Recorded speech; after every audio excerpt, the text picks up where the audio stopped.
Hey guys, have you ever felt like you and your partner are speaking different languages? Like the struggle to express yourself is clearly a problem.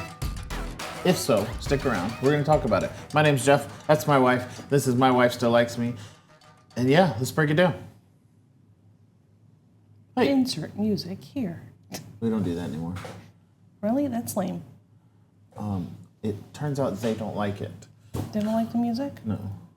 I might still put it in just for you, but yeah, the whole long intro where you say, oh my gosh, is not there anymore. Anyway. Sad day. Oh, I put all the questions in the wrong spot. Whatever, we always pick in the middle anyways. You just scratched them all.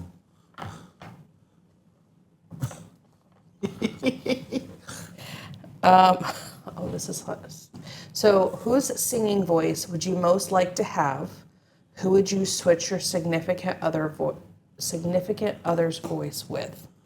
Oh man. I personally would love to sing like Kelly Clarkson. I thought the question was, what would you change my voice to? Oh, whose voice would It's you a like to two-part. have and whose would you switch? Yeah. Yeah, I'd love to sing like Kelly Clarkson. Oh my goodness. Mm-hmm. Right? Mm-hmm. Trying to think of a dude I want to sing like. The guy from Panic at the Disco. Okay. I can't remember his name. It's Chris something. I think it's Chris something. I can't remember now that I'm put on the spot. The only person that I can think of right off the bat Look it up. would be either Michael Bublé or Brendan Lake. Oh yeah. Oh, Brendan. I wasn't even close. I was gonna say Brendan Urie. yes. Yes. I want to sing like that guy. You just want to sing with Taylor Swift. No. Taylor's fine, but I don't want to sing with her. Who would you switch your partner's voice with? Kelly would be good. The blonde lady from Trans-Siberian Orchestra. Oh, I don't know if it's the same person every time. I don't think so. She's been blonde both times that I've paid attention. Anyway, that's a weird question. Your It is. spouse's voice is awful. Who would you pick to be with? Oh, you can sing though, so I like your voice. Anyway, we are in a 4-part series of the fundamentals of marriage. And the first one is communication, which we beat up a lot, right? We talk about this, and we beat it up so much because it is that important. Communication is a cornerstone of a successful relationship, and marriage is no exception. Effective communication in marriage enables both partners to share their thoughts, feelings, and emotions in a healthy and positive manner. So how do we do that? Open our mouth and I'm just kidding. Yes. I think when you talk about, oh gosh. This is that part at the end of the note. What do you want? Yes. It's not that simple. What do you want? Oh my gosh. If you are ever needing to understand how women think, Life? one of my favorite videos, and I actually use it in training modules for leadership for many, many different reasons, but it's not about the nail. Look it up on YouTube. I don't remember. Oh, we watched this before. I'll find out what show it's in and put it in there. But that's what you're referring to for those who are just tuning in. It's a fantastic. Oh, that's the end of the Notebook. The what? That's the end of the movie, The Notebook. Oh, that's true too. Oh my gosh. What do you want? I'm tired. It's not that simple. This is true. The nail in the forehead. Mike and I did that video. I think you and I did that video too. I don't know. It's a great. That's 2 or 3 or 4 or 7 years ago when we watched it here. I don't know. That's But yes. where listen to fix it, listen to listen, or listen for support comes from. Okay. Yes, that's true. I haven't seen the Notebook since it first came out. No, you haven't either. But that great movie. one scene shows Yes, up all the time. all the time. But it's true. And you know what? Okay, to be fair, I always see that in reference to like when you ask your girlfriend or wife what they want for dinner. Yep. we want a shake from Sonic. We want French fries from McDonald's. We want Yes. a chicken sandwich from Chick-fil-A, and then we want a burger from Sauce from In-N-Out. Cane's. Yeah. So like, but we also don't want to impede you. So that's free. That's not in the notes. Oh my goodness. No. That's my line. Wow. We've been together for so long, it just Yeah. comes out of your mouth. You come out of my mouth. Gosh, I'm tired. It's 9:00 at night and we get up at 6 in the morning. And shameless plug, we had to refilm because all of our equipment failed. So Oh my goodness, yeah, this is the second time we've done this one. Life happens. It's Yes. part of communicating. And before we even did this, I was like, I don't know if I have it today, but I do want ice cream. And I still haven't done ice cream. I thought about eating ice cream while we do this. But that's communication. We this talked is about quickly becoming a bloopers reel. whatever. We're 6 minutes in. We got 14 more minutes to go. Hopefully. Communication. How do we do that? We're going to get into it in another episode, but one important thing with communication is trust. We'll get into that. Isn't that in the next episode? I believe so. I don't know. We'll get into trust a little bit later. But one thing with communication is if you truly want your spouse to actually hear you, you do need that foundation of trust. But sometimes when that trust is there, or maybe you're going through a season where it's been impacted, a question that comes up sometimes is how do we restore that communication? And sometimes it helps to approach it on tiptoes. One thing that is super helpful. Goodness, edit that out, please. Nope. Dang it. Is using I statements and.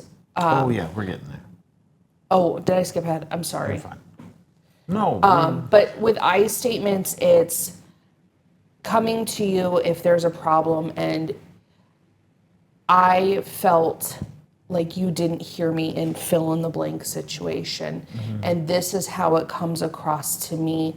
And a lot of times, it's not intentional, but you still need to open that door and tell your spouse, I know that you were just joking around, but the way that you said it, or the fact that you didn't stick up for me, or whatever that situation is, having that, this is how it made me feel, can help open the door. And it's not about, you should have stuck up for me, and you should have done this, and you should have done this.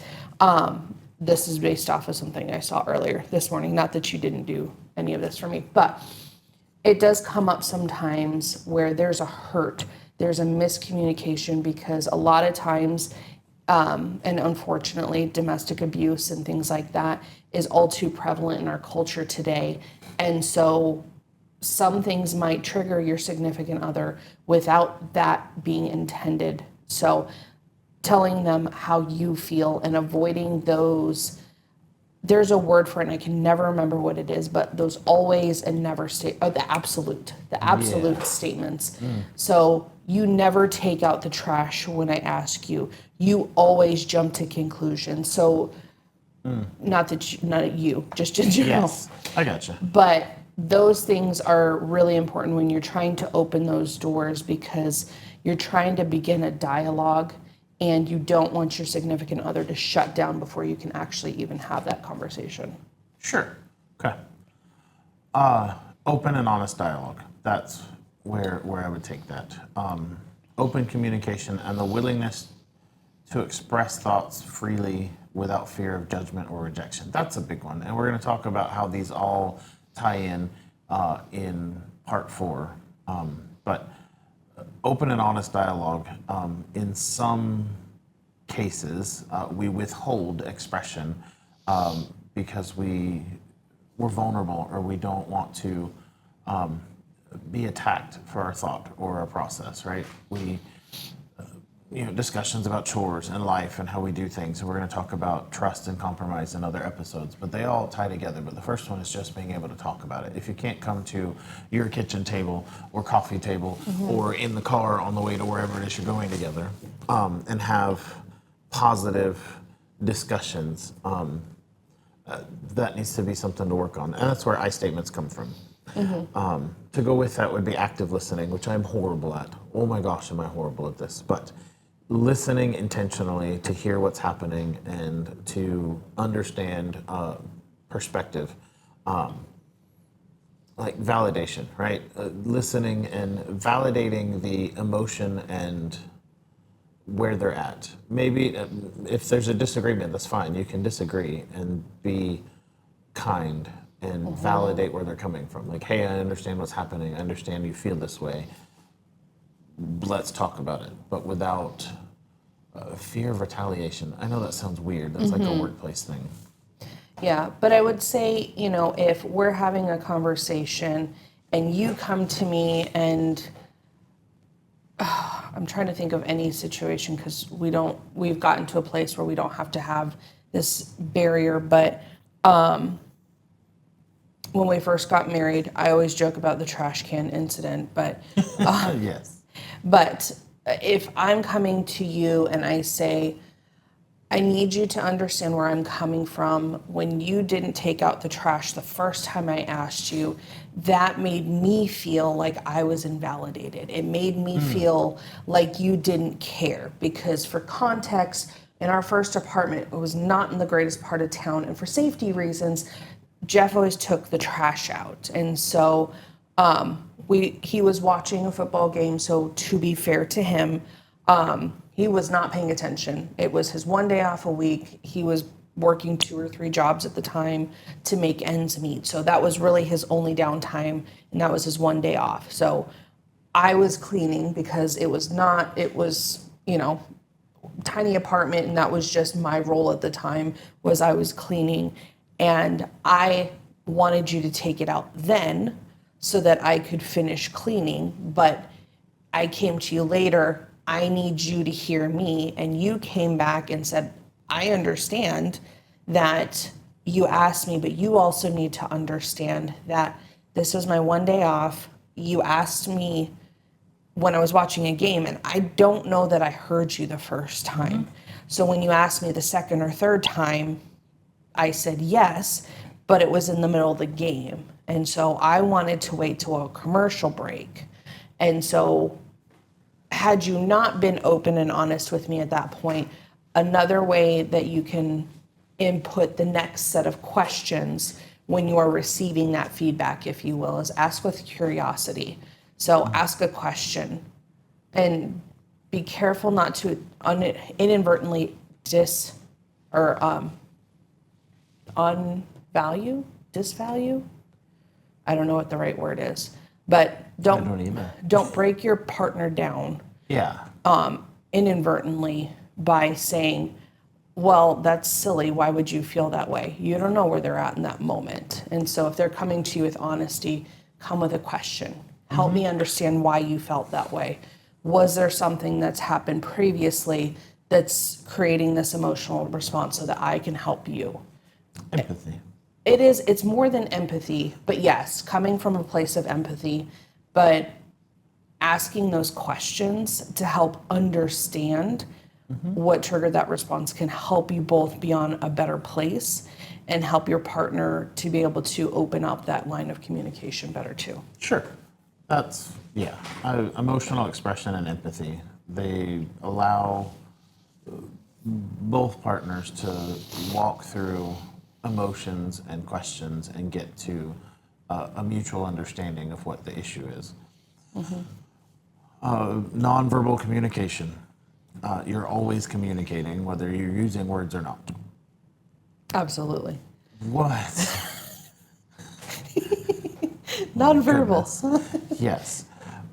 Facial expressions, hand gestures, body language all play significant roles in communication. And you may be trying to listen and have empathy, but your face is not. This is something that I struggle with hugely. There has been meetings that I have been through, lectures, you name it, where someone has literally slipped me a note that says fix your face. Like, this is just a thing that I definitely struggle with a lot. I cannot play poker. Nope. I cannot, like, if you if you want me to be able to train my face. You need to tell me ahead of time. So but for me, Jeff has had a lot of time to get to know my faces and understand the little nuances in each and every one. And I still don't know what they mean. Yes, there are sometimes where he'll look at me and just the slight little puppy dog, like he's trying to figure out what my face actually means. It's hilarious. So, but I forget the study, but I think it's about 80%, it might be 85 or 75, it's somewhere in there, of all communications actually nonverbal. Yeah. The majority, and keeping that in mind, that the majority of the triggers that people are looking for is nonverbal. So are you slouching? Are you sighing? Are you rolling your eyes? Are you looking at your phone when your significant other is talking to you? So especially if you're having a conversation like this, and it's on both parts, because, if I come to you in the middle of a football game, I know you're not going to be paying attention to me. But if I come to you, hey, we need to have a serious conversation, we need to go in our room or somewhere where we can have that one-on-one time. Oh, yeah. We've had discussions about that. Like, if Yeah. it's a longer discussion, take the time to set aside a strategy meeting or a date day, or just say, hey, can we talk about this thing after dinner today? Yes. And that's fine. Not everything has to be done right in the moment. Absolutely. Make time and place. Like, we're trying recording after our kids go to bed to see what happens. Those kind of things. Yeah. So strategies are practical things to help build communication. Establish regular communication rituals. I put ideas like daily check-ins or weekly meetings. These are like corporate things that I do at work. Yes. But we have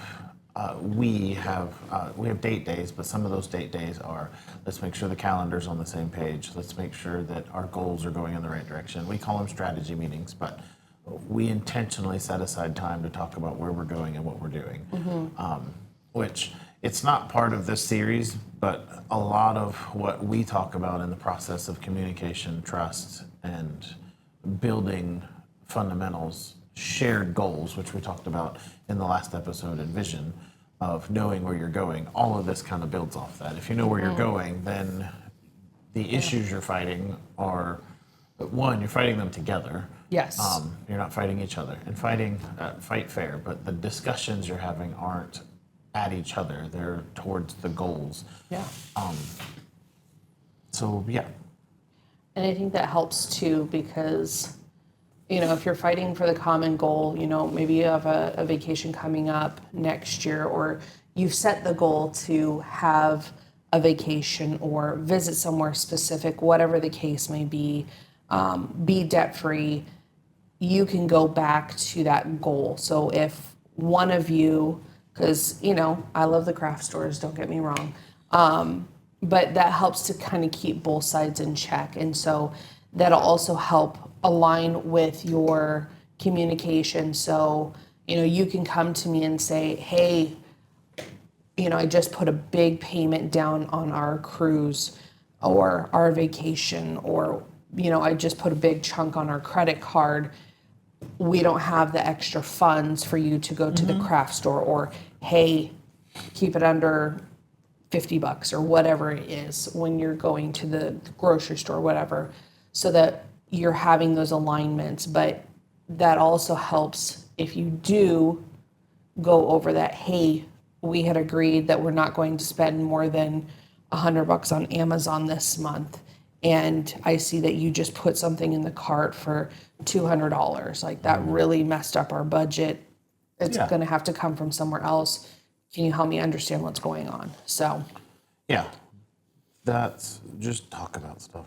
Yeah. But do it regularly. Don't wait till it becomes a conflict.